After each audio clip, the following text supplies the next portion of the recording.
жаңағы ансамбль қазіргі таңда көтеру мақсатындамыз. Жаман емес. Әсет биыл жақсы ансамбль бағдарламасы да жақсы. Самый длинный. Всем здоровья, удачи, благополучия.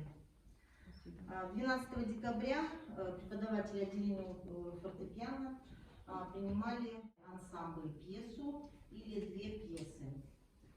Первый класс очень хорошие детки собрались. Видимо, приемная комиссия поработала в этот раз.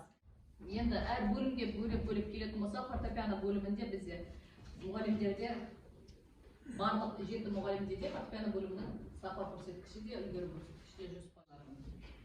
Орыс ұлт аспаптар бөлімінде барлығы 100%, вокал бөлімі барлығы 100% құрайды.